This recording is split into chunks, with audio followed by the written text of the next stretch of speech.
আৰু এগৰাকী ব্যক্তি থ্যাংক ইউ সো মাচ ক'লে মই যিবিলাক কথা ভাবোঁ ল'ৰা ছোৱালীবিলাকে জানিব লাগে এইটো এটাই ক'লোঁ যে কোভিডে আমাক কি শিক্ষা দিলে এইটো কিন্তু I request all to follow' these practices even all during our lifetime ৱাছিং হেণ্ডছ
মামনি বেগম সহকৰ্মী কৌশিক বৰ্মন আৰু আমাৰ তত্ত্বাৱধায়ক দিগন্ত কলিতা ছাৰদেৱ আমি ওদালগুৰি জিলাৰ হৰিচিঙা গাঁও চক্ৰ সৈৰাবাৰী শিক্ষাখণ্ডৰ অন্তৰ্গত আমি ডিমাকুচি থানাৰ অন্তৰ্গত আমি আদৰ্শ জাতীয় বিদ্যালয় পৰা আহিছোঁ।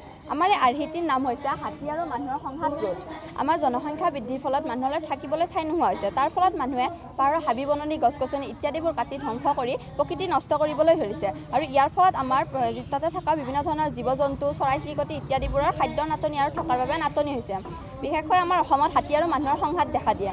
হাতীয়ে যেতিয়া খাদ্যৰ সন্ধানত আমাৰ জনসাধাৰণৰ আমাৰ যেতিয়া গাঁও অঞ্চললৈ যোৱাৰ ফলত কি হয় তেওঁলোকে খাদ্যৰ সন্ধানত খেতিপথাৰলৈ যায়। খেতিপথাৰলৈ যোৱাৰ ফলত তেওঁলোকে খেতিপথাৰ নষ্ট কৰে আৰু তাৰ ফলত আমাৰ খেতিয়কসকলৰ বহু ধৰণৰ কষ্ট দেখা যায় আৰু তেওঁলোকে যেতিয়া গাঁও অঞ্চলত যায় গাঁও অঞ্চলৰ ঘৰ দুৱাৰ ভাঙে আৰু যেতিয়া হাতী খেদিবলৈ মানুহ ওলাই আহে তেতিয়া হাতী আৰু মানুহৰ মাজত সন্মুখীন হৈ মানুহৰো মৃত্যু হোৱা দেখা যায়। বৰ্তমান আমাৰ এই বছৰত আমাৰ 7টা হাতীৰ মৃত্যু হৈছে আৰু আমাৰ যোৱা বছৰ আমাৰ 17জন মানুহৰ মৃত্যু হৈছে।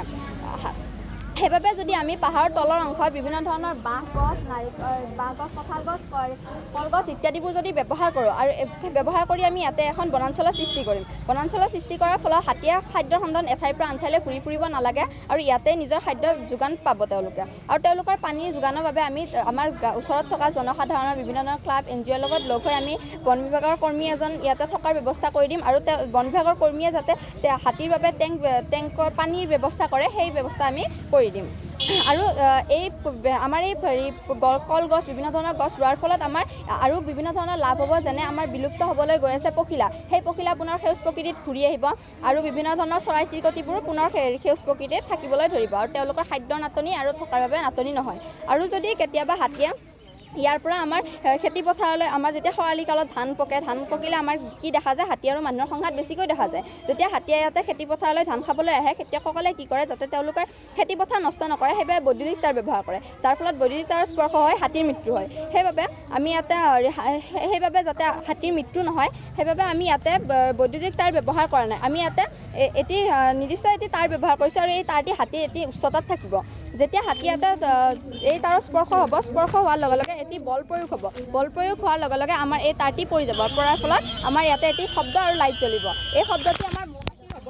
যিহেতু মৌমাখিৰ শব্দ শুনিলে হাতীয়ে অসহ্যকাৰক সৃষ্টি অনুভৱ কৰে সেইবাবে পুনৰ ঘূৰি আমি কৰি দিয়া বনাঞ্চললৈ গুচি যাব। আৰু যদি নাযায় ইয়াতে থাকে তেন্তে আমাৰ ইয়াতে লাইট জ্বলি আছে। এই লাইটটিৰ ফলত গাঁৱৰ ৰাইজে গম পাব যে আমাৰ গাঁৱত হাতী সোমাইছে আৰু সেই গম পাই তেওঁলোকে সজাগ হৈ সতৰ্ক হৈ হাতী খেদিবলৈ ওলাই আহিব। তাৰ ফলত আমাৰ মানুহৰো মৃত্যু নহয় আৰু হাতীৰো মৃত্যু নহয়। আৰু আমাৰ এই বনাঞ্চলখন সৃষ্টি কৰাৰ ফলত আমাৰ বিভিন্ন ধৰণৰ মাটি প্ৰদূষণ ৰোধ হ'ব, তাৰপিছত আমাৰ শব্দ প্ৰদূষণ ৰোধ হ'ব। আৰু আমি ইয়াতে অকল এই ব্যৱস্থা নহয়, আমি ইয়াতে নেমুৰ পুলিও ৰুব পাৰোঁ। যিহেতু নেমুৰ পুলি ৰুলে হাতী নাহে, সেইবাবে আমি ইয়াতে গাঁওখনত নেমুৰ পুলিও ৰুব পাৰোঁ। আৰু আমাৰ লক্ষ্য উদ্দেশ্য এনেধৰণৰ, হাতী আৰু মানুহৰ সংঘাত কমি যাব। পাহাৰৰ দাঁতিকাষৰীয়া অঞ্চলৰ হাতী বিচৰণ ভূমিৰ মানুহবোৰে হাতীৰ পৰা সতৰ্ক হৈ থাকিব পাৰিব। হাতীয়ে খাদ্যৰ সন্ধান এঠাইৰ পৰা আনঠাইলৈ ঘূৰি ফুৰিব নালাগে আৰু হাতী আৰু মানুহৰ মৃত্যুৰ হাৰ কমি যাব। ফলাফলসমূহ আমি এনেধৰণৰ পাইছোঁ। বন্যপ্ৰাণী বিশেষকৈ হাতী আৰু মানুহৰ সংঘাত কমি যাব। বন্যপ্ৰাণী মুক্ত বিচৰণৰ বাবে নিৰাপদ স্থান লাভ কৰিব। খেতি বাতি ধন সম্পদ ঘৰদুৱাৰ বন্যপ্ৰাণীৰ পৰা সুৰক্ষিত হ'ব। অনুষ্ঠানটোত উপস্থিত হোৱাৰ পিছতো অনুভৱ যথেষ্ট ভাল, কাৰণ ইয়াত ওদালগুৰি জিলাৰ বিভিন্ন ব্লকবিলাকৰ পৰা ইয়াতে প্ৰতিযোগীসকল আহিছে আৰু তেওঁলোকৰ উৎসাহ দেখি মোৰ ভাল লাগিছে ইয়াতে।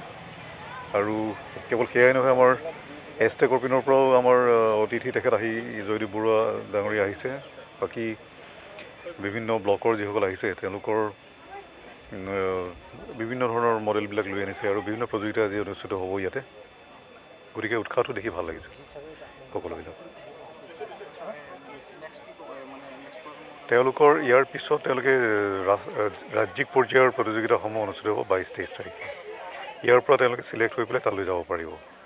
তাত অনুষ্ঠিত হোৱাৰ পিছত তেওঁলোকে ৰাষ্ট্ৰীয় পৰ্যায়ত যদি তাৰ পৰাও চিলেকশ্যন পায়, তেতিয়াহ'লে ৰাষ্ট্ৰীয় পৰ্যায়ত তেওঁলোকে প্ৰতিযোগিতাত অংশগ্ৰহণ কৰিব পাৰিব।